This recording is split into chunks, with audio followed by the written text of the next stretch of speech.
Cyber threats are lurking everywhere. Risk management's your crystal ball to spot the bad guys first. This is Intellectual Point, and we help people get high paying jobs in tech. Risk management is all about playing favorites, tackling the nastiest threats before they bite. Risk analysts sleuth out weak spots, security auditors wave their compliance wands, and CISOs sling budgets at the scariest stuff. A company's risk assessment screams, phishing is our nightmare, so they juice up anti-phishing training and email filters. Bam! No more CEO needs Google Play card scams. Hackers hate it, but the company is laughing all the way to Target. For more, we turn to Stephen, an Intellectual Point instructor. Now, when we talk about risk analysis, there are really two ways companies can manage or determine the risk. There's something called a qualitative, and this is the first way. Now, qualitative risk assessment. This is a method used to identify and evaluate risks based on subjective criteria rather than numerical values. So I'll give you an example. If the 4th of July is coming up, or Thanksgiving is another really good one, or Thanksgiving. These are two holidays where people like to pull out cooking devices, like a grill or a turkey fryer. If your organization has people who you know will be employed in these actions, they will be participating in these actions, they'll be grilling and they'll be frying turkeys. There's an astronomical amount of events every year with turkey fryers exploding because people don't know what they're doing with turkey fryers. You have a bunch of employees and you want to protect them and make sure you don't lose people who will have to be hospitalized and you'll have to take them off the schedule. And you know there will be turkey frying. Well, you know that there's a high risk that if you have employees doing this, that they could do it wrong and they could have to be hospitalized and you'll have to find a replacement for them during an important project period. So this is an example of where I'm looking at a possible situation that is a high risk associated with it, and I'm determining how it can affect our company, our organization. I want to make sure I have employee availability. So after I have identified this would be qualitative. Remember, this is subjective criteria rather than numerical values. I haven't assigned any monetary values or any numbers to it. All I'm doing is assessing it based on the likelihood that an event will occur. I know there's a holiday coming up. That's the subjective criteria. I know that turkey fryers fail. People fail on this all the time. And I know there's a high risk in my employees using these. So what can I do about it is the factor. So I'll take the risk and I'll put, turkey fryer or 4th of July is coming up, right? Turkey fryer failure, 4th of July or Thanksgiving, whatever it is. What is the likelihood? I'll assess the likelihood. What is the impact? I'll lose an employee. Well, what will losing an employee do to me? It makes me think about each area of my organization. What's the likelihood? I know my employees. I got 200 employees. Many of them love cooking. I can even ask, hey, what's everybody's plans for the holidays to get an idea? If people are turkey frying, it's a good likelihood. I can get that statistic offline as well. These two are going to work together to give me an overall risk score, likelihood times the impact. It's going to let me know what the likelihood and impact of this will be. And that's going to give me, that's a way to put a numeric value on how bad this is going to be. Now, my job as a risk assessment person is to determine how I can reduce this. What can I do? That's the part. What can I do about this? I have to think about it. I can't really do anything. It's not like I can go to their house and take their turkey fryer away from them. And I'm just the business that they work for, right? So we're all part of the same organization. And really, the only thing I can do is train them. So maybe it's in the company's best interest to spend some money on some training, maybe a 3 or 2 hour training session where all the employees have to attend. And we talk about Thanksgiving safety. And in that, we cover turkey fryers and we pull out some statistics and we pull out some SOPs and best practices for turkey fryers or grills, things like that. So that's an example of a qualitative. In here, I'm basing it off of subjective criteria rather than numerical values. I'm taking a guess at what I expect could happen in my organization. It focuses on understanding the nature of risks their potential impacts, and the likelihood of their occurrence through descriptive analysis. Here, I've identified the risk. And there's an example here as well if you want to read through the example. I also assess the risk and the likelihood of how it's going to affect my organization as well as the impact. I've put it on a different scale. It's low, medium, or high. High is a 3, medium is a 2, low is a 1. Then I prioritize the risk. Using the risk scores calculated, likelihood times impact, I need to prioritize the risk from highest to lowest. So will it cause insufficient staff, or will it cause failure of key software? These are all things that are critical to the operations of our organization. In other words, if we don't have it, it will cause an outage or a service disruption or an operational disruption. We don't want that. So qualitative, again, is just a subjective criteria rather than numerical values. Now, at first, when you see this, it might not make sense until you see quantitative. But when you see quantitative, you'll understand more because we assign a lot more numbers and values in quantitative. Your company can approach risk like this. This would be called a qualitative risk assessment. Someone like, remember, that group that's brainstorming, they say, oh, Thanksgiving's coming up. There's a lot of people who get hurt in Thanksgiving. Oh, 4th of July is coming up. There's going to be fireworks. A lot of people go to the hospital over fireworks and so on. They can identify those risky events. Those are just examples. You can also do this with examples in your organization as well. Next is something called a quantitative. You must know the difference between a qualitative and a quantitative. Now, the quantitative risk assessment works different. It uses key terms like probability, likelihood, exposure factor, and impact to help quantify, which means to assign a monetary value to and assess the potential risk associated with different threats or hazards. Probability is expressed as a numerical value, often between 0 and 1. And 0 means that the event will never occur, and 1 means that the event is certain to occur. If there's a 20% chance of data breach occurring, then the probability would be a 0.2, right? So that's how probability works. Likelihood is similar to probability, but can be more qualitative in certain contexts, referring to how likely it is that a risk event will happen based on the historical data or judgment. While probability is more specific and numeric value, likelihood is typically a higher level assessment. For example, the likelihood of a system failure might be once every 5 years, or there may be a likelihood of an attack occurring once a month. So you're kind of guesstimating there, right? It's not as approximate as probability. We also have something called exposure factor, or EF, and I'm going to put a little star next to exposure factor. Anything with a star next to it I want you to take note of. This represents the percentage of asset value that is lost due to a risk of an event occurring. It is a measure of the security or loss damage when a threat materializes. EF is expressed as a percentage, indicating how much of the asset's value would be affected by the incident. So if a fire were to destroy 40% of a company's data center infrastructure, the EF for the data center would be 40%.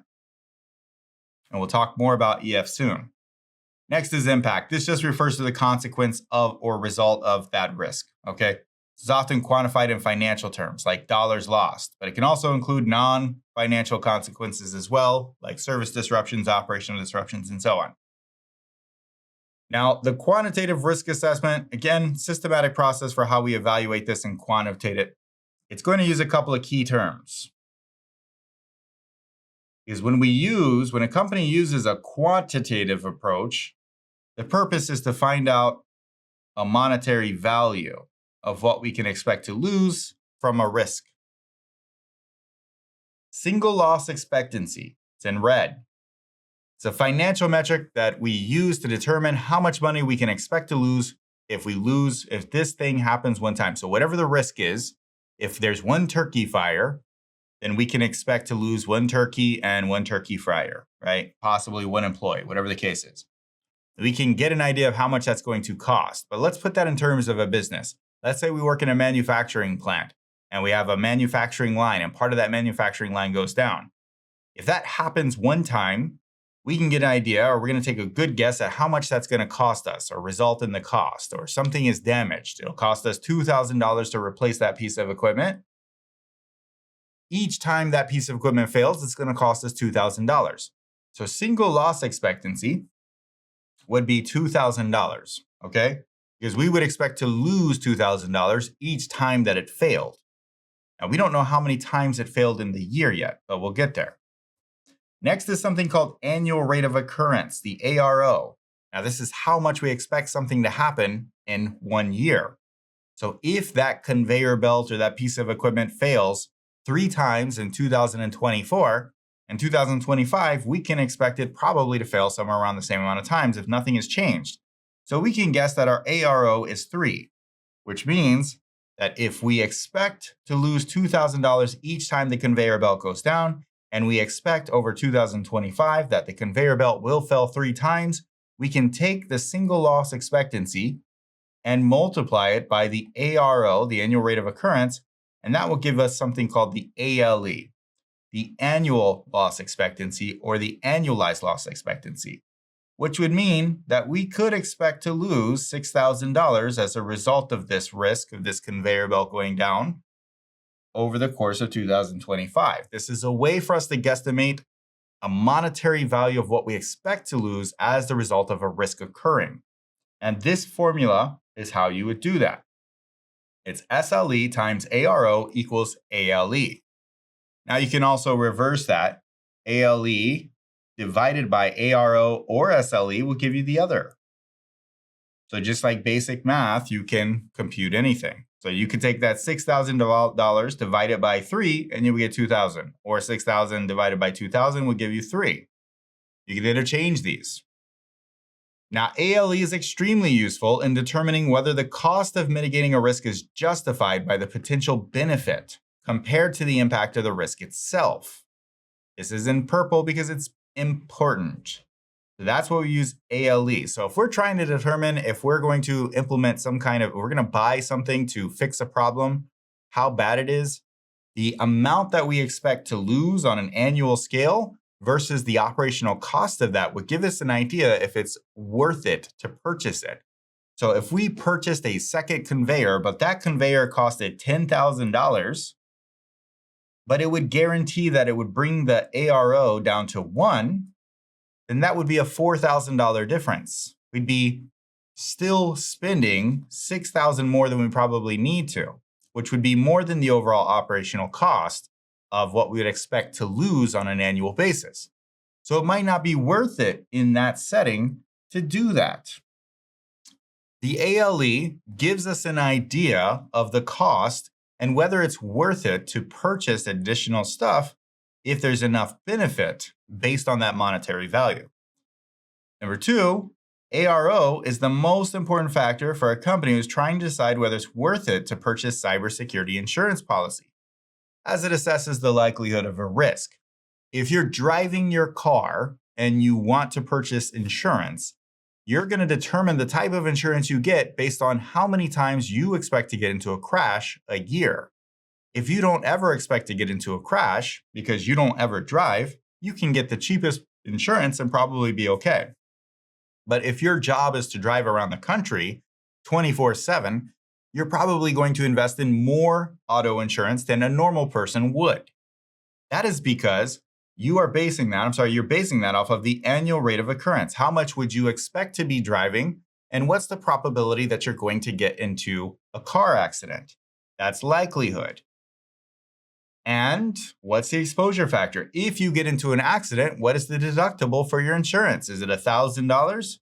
You know, if you're going to have to pay $1,000, then you can use that to kind of get an idea of how good your cybersecurity insurance should be. It's happening at your organization, your auto insurance. But you get the idea. Companies use ARO to determine the likelihood to determine if cybersecurity insurance is worth it or not.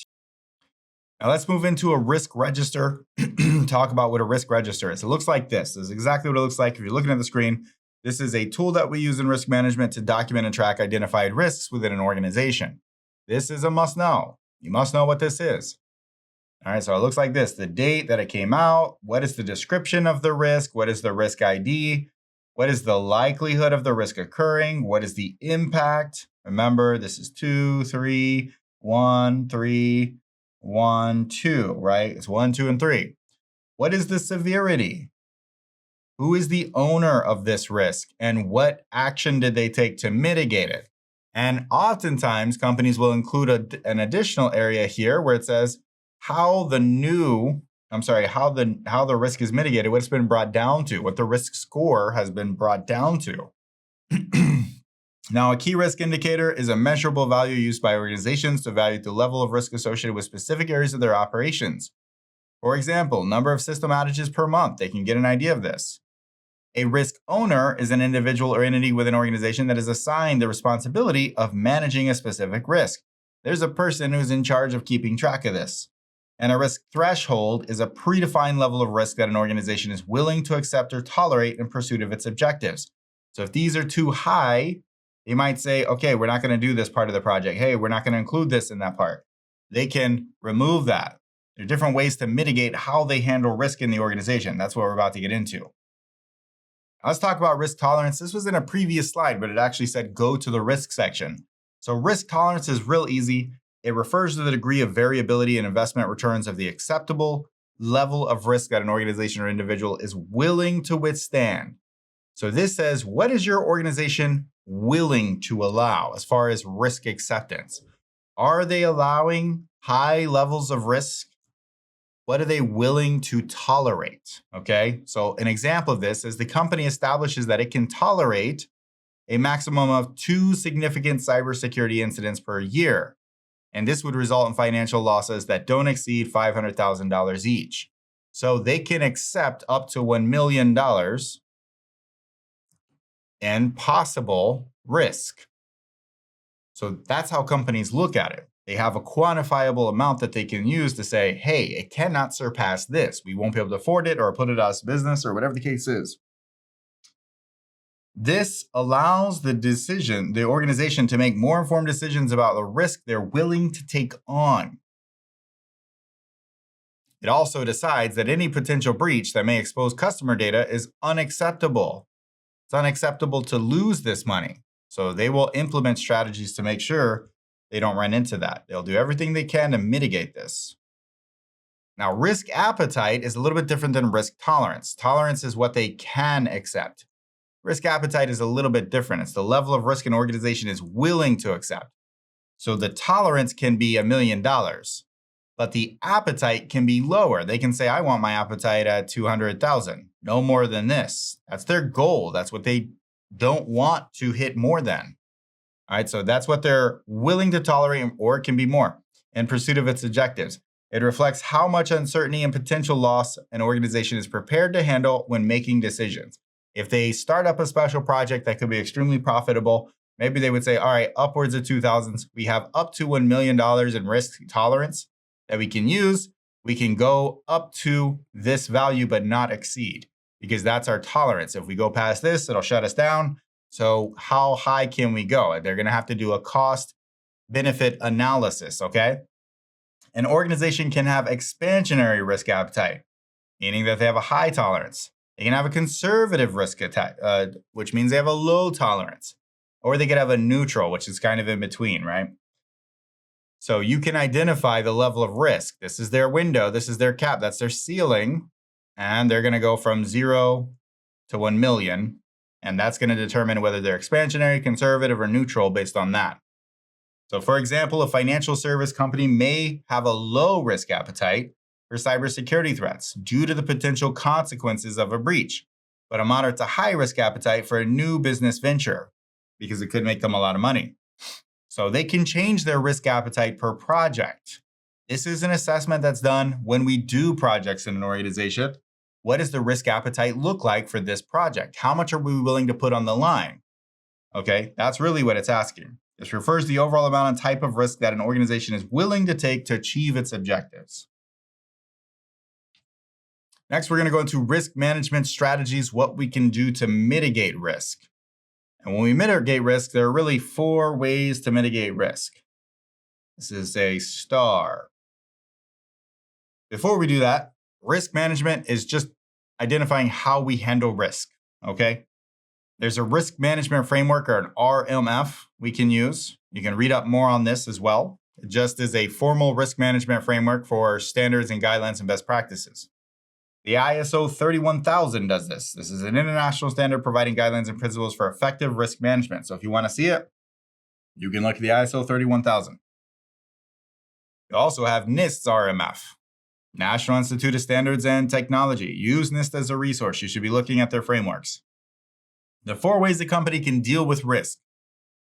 They can transfer risk, which means that you purchase cybersecurity insurance. When you drive a car, you transfer some of the risk through your auto insurance. So cybersecurity insurance, and remember the most important factor for that is ARO. Companies will use annual rate of occurrence, how often they expect something to happen in order to determine whether it's worth it to buy cybersecurity insurance.